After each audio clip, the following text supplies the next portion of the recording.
Hello everyone, कैसे हैं आप सब। Welcome to tech study channel.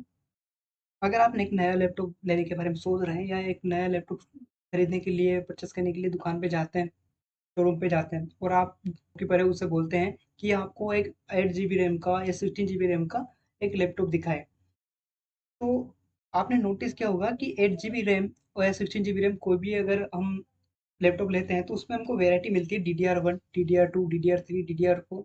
तो ये एक्चुअली में है क्या, DDR होता क्या है, ये 1 2 3 क्या है, तो इसकी इसके बारे में हम इस वीडियो में डिस्कस करेंगे। तो वीडियो में आगे बढ़ते हैं। देखो, जो DDR1 ये एक सीरीज है, आपको स्क्रीन पे दिखाई दे रहा होगा कि DDR1, DDR2, DDR3, 4, 5, ये एक्चुअली में सीरीज है किसकी, रैम की। और ये रैम का जो इम्प्रूवमेंट वर्जन हम कह सकते हैं कि इम्प्रूवमेंट किया गया है इसकी परफॉर्मेंस के हिसाब से, तो ये एक सीरीज है, होती है रैम ही है। ठीक है। तो अगर आप लैपटॉप खरीदते हो और आपको 8 GB रैम DDR1 के साथ मिलता है या 8 GB रैम DDR2 या DDR3 के मिलता है, तो ये आपस में एक दूसरे से कैसे बेटर है, कौन सा बेटर है, DDR1 ज़्यादा बेटर है या DDR2 ज़्यादा बेटर है, वो इस वीडियो में डिस्कस करेंगे। DDR2 में डिफरेंस हम जानेंगे कि कौन सी ज़्यादा अच्छी है हमारे लैपटॉप के लिए, कौन सी हमें high performance data transfer rate देती है। तो चलिए वीडियो में आगे बढ़ते हैं। पहले बात करते हैं DDR1 की, डबल डाटा रेट। ठीक है। इसको इंट्रोड्यूस किया गया था 2000s में, है ना। और इसकी अगर हम बस क्लॉक स्पीड की बात करें तो वो 100 से लेके 200 MHz तक होती है। अब मैं आपको बता देता हूँ कि बस क्लॉक स्पीड क्या होती है। देखो, अगर मान एग्जाम्पल से समझिए आप, अगर मान लो आपके पास एक रोड है ना, एक सड़क है और वो एक टाउन से दूसरी टाउन तक जाती है, और मान लेते हैं कि अगर उस पर एक कार चलती है, ठीक है, तो उसकी स्पीड, अगर उस पे एक ही कार जा सकती है एक ही बार में, तो उसकी स्पीड हम कह सकते हैं कि 1 कार पर सेकेंड, मतलब 1 सेकेंड में एक कार वहां से गुजरती है। तो ये क्या होगी, इसकी कैपेसिटी होगी। तो यहाँ पे अगर बस क्लॉक स्पीड की अगर बात करें तो यहाँ का मतलब है, यहाँ पे जो हमारी जो कार है ना उसको हम मान लेते हैं डाटा, और बस जो है वो हमारी हो गया, रोड हो गया, हमारी सड़क हो चुकी है। ठीक है। सड़क हो गई, जो कहाँ से कनेक्टेड है, वो हमारे मेमोरी से लेके CPU और माइक्रो प्रोसेसर तक कनेक्टेड है। तो वो हमारी जो बस क्या है, वो 100 डाटा को, 100 मिलियन, जहाँ पे मेगा है, 100 मिलियंस, ठीक है, तो 100 मिलियंस डाटा को 1 सेकेंड में ट्रांसफर कर सकती है। तो ये इसकी बस स्पीड होती है, बस क्लॉक स्पीड हम इसका कहते हैं। तो आपको ये यहाँ पे जो चिप दिखाई दे रही है, ये DDR1 है बेसिकली। तो देखो, यहाँ पे जो आपको जो ब्लैक कलर में जो चिप दिखाई दे रही है ना, तो जो पहले जो DDR जो रैम्स होती थी DDR1, उसमें जो ट्रांजिस्टर्स लगे होते थे इन चिप्स में, वो काफी बड़े साइज के होते थे। ठीक है। तो ये ज़्यादा एनर्जी कंजप्ट करते थे। देखो, बस की स्पीड की हमने बात करी कि बस क्लॉक स्पीड क्या होती है, ये डाटा को मतलब 100 से 200 मिलियन डाटा को 1 सेकेंड में रीराइट कर सकती है, ट्रांसफर कर सकती है। ठीक है। उसके बाद डाटा रेट बेसिकली सेम ही है, तो डाटा रेट यहाँ पे यही लिखा हुआ है, मिलियंस। यहाँ पे जो डाटा रेट का मतलब होता है कि 200 से लेके 400 तक डाटा को, मिलियंस ऑफ डाटा को ट्रांसफर कर सकती है 1 सेकेंड में। ठीक है। तो ये एक्चुअली में री राइट का इसका जो कैपेसिटी है वो बता रही है, इसकी परफॉर्मेंस क्या है। ये अगर इस पे राइट ऑपरेशन या रीड ऑपरेशन किया जाता है तो ये 1 सेकेंड में 200 मिलियन डाटा को रीराइट कर सकते हैं इस मेमोरी में। ठीक है। आपको ये काफी लग रहा होगा कि मिलियंस में बहुत अच्छी परफॉर्मेंस देती है, लेकिन हम आगे जानेंगे कि इससे बेटर भी DDR1, DDR2 और DDR3 कैसे इससे बेटर है। ठीक है। ये इसका जो ऑपरेटिंग वोल्टेज है, ठीक है, वो 2.5 वोल्टेज है। मतलब अगर इसको चलाना है, अगर लैपटॉप में लगी हुई है, तो ये आपकी बैटरी का 2.5 वोल्टेज कंज्यूम करिए। ठीक है। पिंस की बात करें तो 184 पिंस हो सकती है। पिंस है, तो आपने DDR1 के बारे में जान लिया।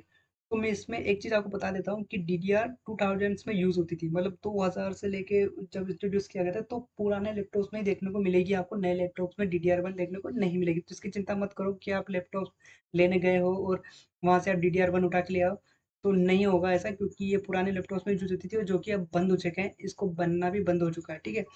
तो इसको बनाना बंद हो चुका है, तो इसकी जगह किसने रिप्लेस की, इसकी जगह रिप्लेस की है DDR2 ने। जो अब देखो, DDR2 में आपको समझाता हूँ, डबल डाटा रेट।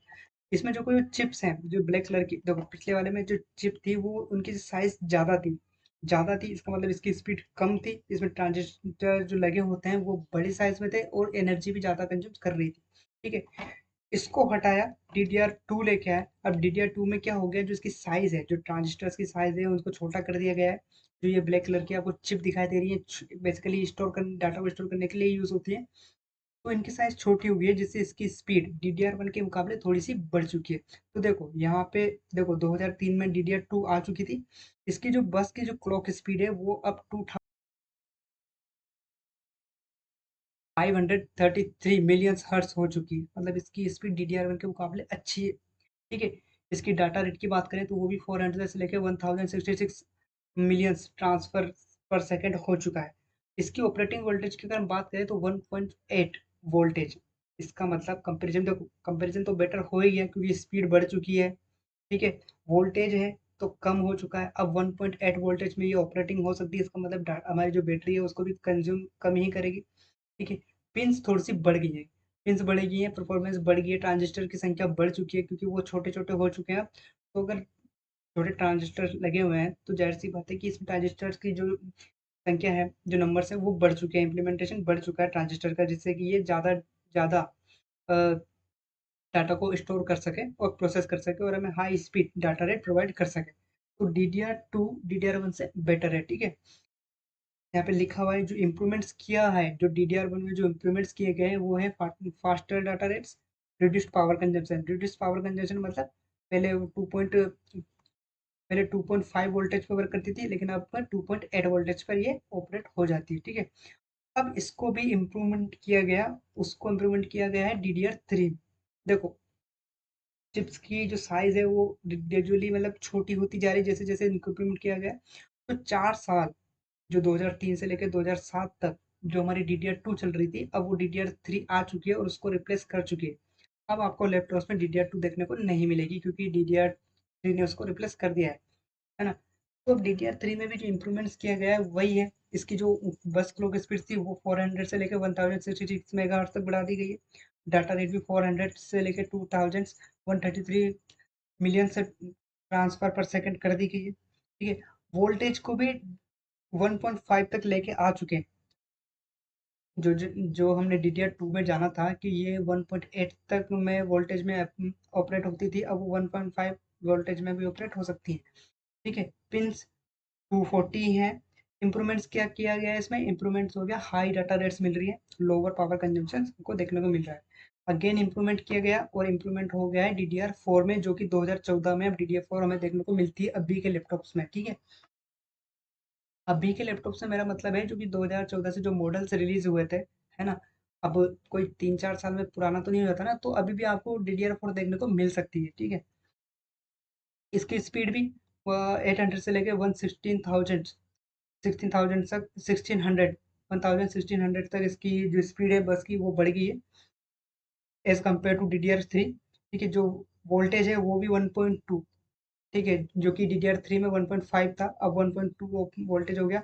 इसमें देखो जो चिप हैं वो उनकी साइज़ और कम हो गई है और नंबर ऑफ चिप्स बढ़ गई हैं, ठीक है? और यहाँ पे जो क्रूशियल लिखा है वो ये ब्रांड है इसका, बहुत अच्छी जो रैम्स होती हैं क्रूशियल की और बहुत अच्छा परफॉर्मेंस और रिलायबल होती है, बहुत लंबे समय तक चलती हैं, ठीक है? पिन्स की संख्या थोड़ी बढ़ा दी गई है, 288 हो गई है, ठीक है? इसमें भी इम्प्रूवमेंट वही किया गया है, हाई डाटा रेट प्रोवाइड की गई है हमको 8000 से लेके 800 से लेके 1600 तक, ठीक है? और पावर कंजम्पशन भी हमको कम देखने को मिलता है, 1.5 से लेके 1.2 तक लेके आ चुके हैं। अब फाइनली आगे बढ़ते हैं DDR5 के में, जो कि अभी लेटेस्ट मॉडल है, जो कि 2020 में ही आया है और अभी के लैपटॉप्स में जो 2020 के बाद जो भी लैपटॉप्स लॉन्च हुए हैं, उन सब में DDR5 देखने को आपको मिल जाएगी, ठीक है? ज़ाहिर-सी बात है बस की क्लॉक स्पीड बढ़ी होगी क्योंकि इम्प्रूवमेंट किया गया है, तो ये हो जाती है 1600 से लेके 3200 मेगाहर्ट्ज़ तक। ठीक है, मैंने आपको बस क्लॉक स्पीड बता दिया कि बस क्लॉक स्पीड क्या होता है, डाटा को एक जगह से दूसरी जगह ले जाने की जो स्पीड होती है, 1 सेकंड में कितना डाटा ले जा सकती है। 1 सेकंड में कितना डाटा, कितनी स्पीड से नहीं यहाँ पे कितना डाटा ले जा सकती है, वो है इसका। तो ये 1600 डाटा को एक बार में, 1 सेकंड में ट्रांसफ़र कर सकती है। ठीक है, तो ज़ाहिर-सी बात है DDR4 बहुत ही बेटर है और अगर हम लैपटॉप खरीदने जा रहे हैं, तो हम नोटिस करें कि DDR5 ही लें। जब हमको देखने को मिले क्योंकि हम बेसिकली इन पे ध्यान नहीं देते। हम देखते हैं कि हमने 8 जीबी का ले लिया है, 8 जीबी रैम का ले लिया, 60 जीबी अगर रैम का ले लिया है, तो वो बहुत अच्छा चलेगा। लेकिन थोड़ा-सा इम्प्रूवमेंट हो जाता है अगर हम DDR5 लेटेस्ट वर्ज़न का लें तो, ठीक है? तो आपने इस पूरी वीडियो में समझ लिया है कि DDR1, DDR2, DDR3, 5 DDR5 क्या होता है, ठीक है? तो ये DDR की जो सीरीज़ है, एक्चुअली में वो इन इम्प्रूवमेंट ही है अपनी पुरानी वाली का, ठीक है। DDR1 का इम्प्रूवमेंट DDR2 है, उसका 3 फिर 4 फिर 5 से लेके। तो अगर आप लैपटॉप खरीद रहे हैं और खरीदने के बारे में सोच भी रहे हैं ना, तो आपको टेंशन लेने की, अगर आप इस वीडियो को देख लिया तो आपको टेंशन लेने की जरूरत नहीं है। आप दुकान पे जाओगे और सीधा नोटिस करोगे कि DDR4 और DDR5 ही लेनी है, इससे नीचे आपको नहीं जाना है। क्योंकि अगर आप इससे नीचे जाओगे तो आपका, यूँ समझ लो, आपका पैसा बेकार हो रहा है। आप सोच रहे हो कि सस्ता मिल रहा है, लेकिन नहीं। अब वो अभी के जो लेटेस्ट लैपटॉप्स है उनका मुकाबला नहीं कर पाएगी, क्योंकि वो बहुत पुरानी है। जो लास्ट DDR3 आई थी वो 2007 में आई थी, ठीक है। तो इस एप्लीकेशंस की बात कर लें अपन इसमें, तो ओल्डर सिस्टम्स में जो DDR1 थी हमारी, वो ओल्डर सिस्टम्स में यूज होती थी, जो कि अब से लेट की खत्म हो चुकी है, अब मार्केट्स में आना बंद हो चुकी है। सेम DDR2 के लिए भी है, 2000 के बीच में आई थी, सिस्टम्स में यूज होती थी, लेकिन अब एब्सोलेट हो चुकी है, मतलब खत्म हो चुकी है। अब बनना, जो मैन्युफैक्चरिंग है वो बंद हो चुकी है। DDR3 DDR4 और DDR5 की हम बात करें, तो ये मिड तक चले थे। जो DDR3 थी वो मिड तक चली थी, 2000 से लेके 2010 तक। ये इसका यूज लैपटॉप में होता था, लेकिन वो भी धीरे धीरे अब इसका यूज होना बंद हो चुका है। और 2014 में जो आती थी वो DDR4 थी, जो अभी भी कभी किसी न किसी लैपटॉप में देखने के लिए मिल जाती है, क्योंकि ये भी लेटेस्ट ही है। और इसके बाद DDR5 आई है, जो कि 2020 में लॉन्च हुई थी, और अभी तक यही यूज हो रही है सारे लैपटॉप में 2024 तक। तो एवरीवंस, आपको समझ में आ गया होगा वीडियो की DDR1 DDR2 DDR की सीरीज 5 तक इसमें क्या डिफरेंस हो सकते हैं, कौन सी बेटर है। तो बेटर मैंने आपको बता दिया कि DDR4 और DDR5, इससे नीचे आपको कोई भी लैपटॉप परचेस नहीं करना है। वैसे आपको देखने को नहीं मिलेगी, फिर भी अगर आपको सस्ते में कोई दे रहा है तो प्लीज़ मत लेना, क्योंकि वो पुरानी है।